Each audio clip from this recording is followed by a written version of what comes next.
So this is my wife's NES, and her copy of Donkey Kong that her dad wants to play, and she brought it over to her dad's house, and as you can see, that's pretty messed up. Multiple ladders and sprites are all glitched. She cleaned the copy of the game. The first thing I thought, obviously, is the game's just dirty, but the game is really clean. And in my NES, it works perfectly fine. Well, inside of a original NES,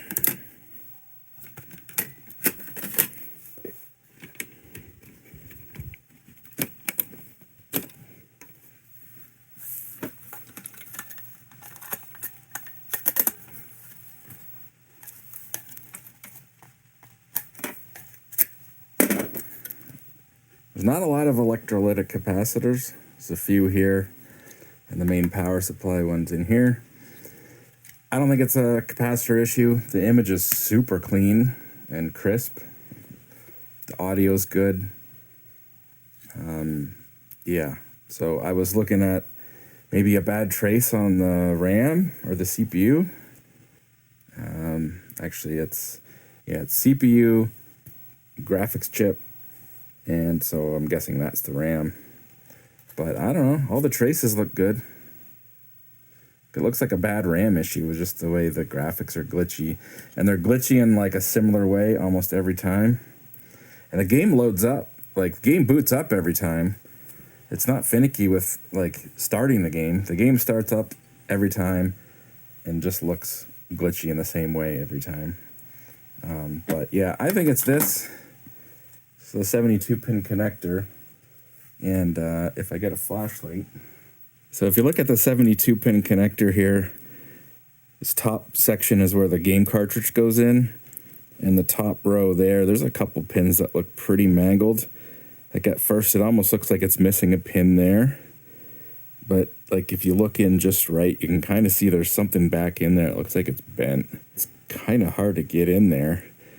Can't really get in there from the backside, I don't think. So I don't know. Could try and bend those, but it may just need a new 72-pin connector. But I'm pretty sure this is what the issue is. I mean, at least one of those pins is pretty mangled. And yeah, I don't know. That's all I got to go off. Everything else looks good in here. All right. So surprise, surprise to no one. Here's the quick and dirty fix. It's just a new 72-pin connector. The pins in that 72-pin connector were really mangled, and they were pushed like really far back. I don't think there's any way you could have fixed those. And so, yeah, this was like $17 Canadian on Amazon. It was Amazon Prime, next day free shipping. So literally ordered this yesterday and it arrived today. And honestly, for 17 bucks, hopefully this fixes it. Let's find out. Oh yeah, that looks better. I mean, all those top pins are visible where they should be. Everything looks shiny. Yeah, it looks good. Again, let's get that in there.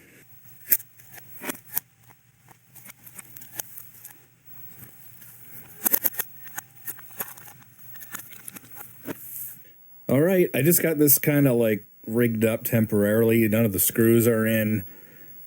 Again, if it works, we'll screw it all back together, but let's see if it works. Oh yeah, look at that.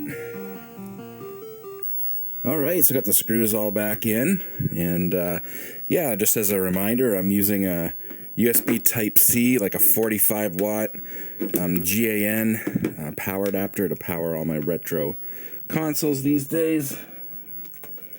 So I'll plug that in, and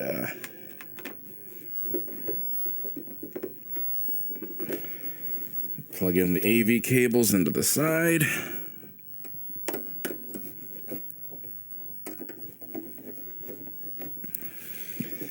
And open that up, put that in. And again, first time, first try, boom.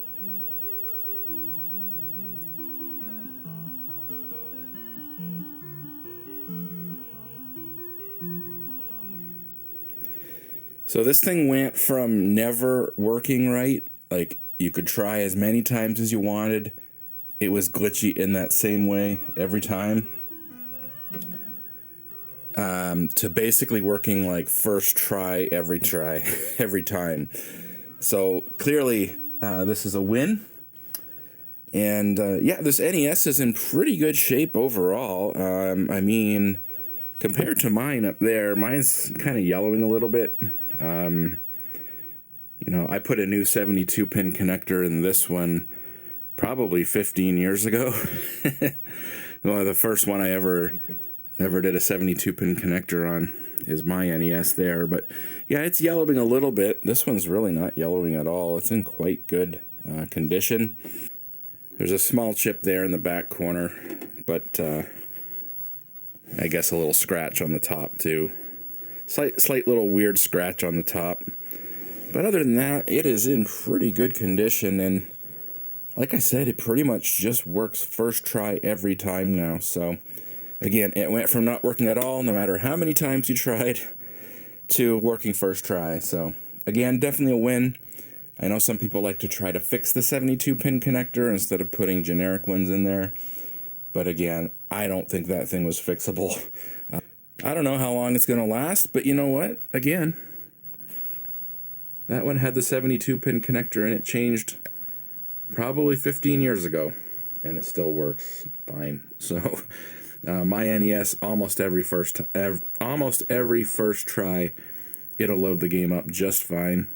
But anyways, guys, that's it. I'm pretty happy with the way this one turned out. Yeah, and it's in pretty nice condition. And yeah, it's my wife's NES again, because my father-in-law wants to play Donkey Kong, so now he will be able to.